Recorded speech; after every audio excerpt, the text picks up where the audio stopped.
नमस्कार, मी प्रतीक्षा. न्यूज मराठी 24/7 मध्ये आपलं स्वागत आहे. तर एक नजर टाकूया आजच्या महत्त्वाच्या घडामोडींवर. सरकार हे फक्त राजकारणामध्ये गुंतलेलं आहे. न्याय मिळवण्यासाठी नागरिकांना रस्त्यावर उतरावं लागतं, असं वक्तव्य संजना घाटी यांनी केलंय. तसेच 4 दिवसांपूर्वी जी घटना घडली, 4 वर्षांच्या लहान मुलींना ज्यांना जग काय आहे ते देखील माहीत नाहीये, काय कळतं त्यांना बाहेरच्या जगातलं, अशा मुलींवरती शाळेमधल्या शिपायाने त्याच्यावर बलात्कार करून त्यांच्यावर अत्याचार केला. त्यापेक्षाही भयंकर गोष्ट म्हणजे की त्यापैकी एका मुलीची आई ही गरोदर होती.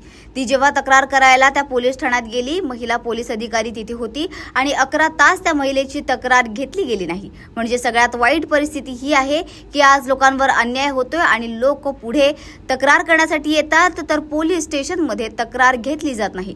लोकांना रस्त्यावर उतरावं लागतंय आपल्याला न्याय मिळवण्यासाठी आणि 10 तास त्या ठिकाणी आंदोलन केल्यानंतर त्यांच्यावर लाठीचार्ज होतोय. मला आज प्रश्न विचारायचा आहे या सरकारला की ही लाठी जी तुम्ही न्याय मिळवण्यासाठी रस्त्यावर उतरणाऱ्या आंदोलकांवरती, सामान्य बदलापूर नागरिकांवर चार्ज केला, की त्या आरोपीच्या पाठीत भर चौकात घालायची तुमची तयारी आहे का, असा प्रश्न त्यांनी यावेळी विचारला.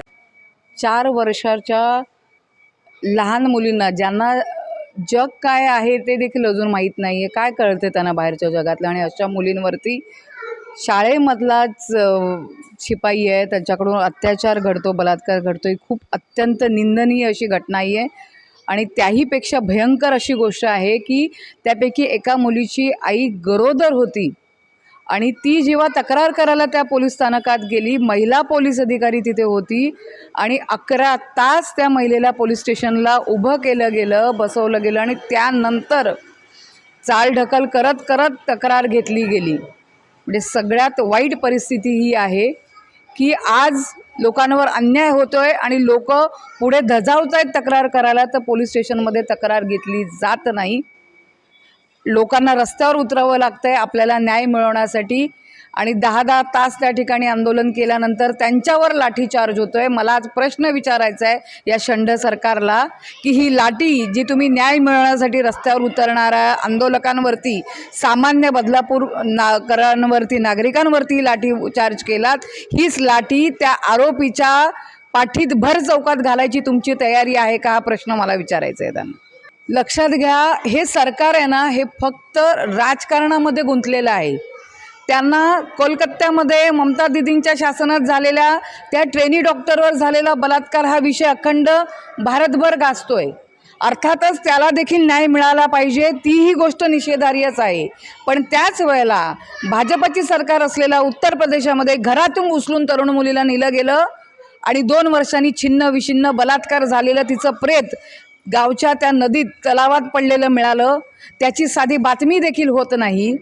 हाथरस उन्नावसारखे प्रसंग आपल्याला आठवतात. जबरदस्तीने त्यांच्या मृतदेहाची विल्हेवाट लावली गेली, त्यांना जाळलं गेलं, त्याची कुठे शहानिशा केली गेली नाही, त्याच्यावर काही केलं गेलं नाही.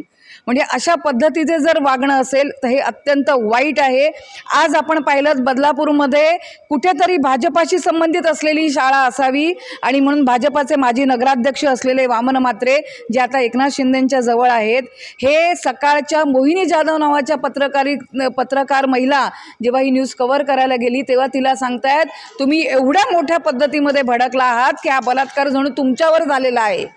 अशा पद्धतीचं वागणं आणि महिला पत्रकाराला हे बोलणं, ही फक्त महिला पत्रकाराचा अपमान नाही, तर हा अखंड पत्रकारितेचा अपमान आहे, लोकशाहीच्या 4थ्या स्तंभाचा अपमान आहे आणि एका महिला पत्रकाराचा विनयभंग जर आपण म्हटलं तर कुठेही वावगं ठरणार नाही. 25 ऑगस्टला पंतप्रधान नरेंद्र मोदी यांच्या उपस्थितीत होणारा कार्यक्रम माहितीचा केंद्रीय क्रीडा आणि युवक कल्याण मंत्री रक्षा खडसे यांनी आढावा घेतलाय.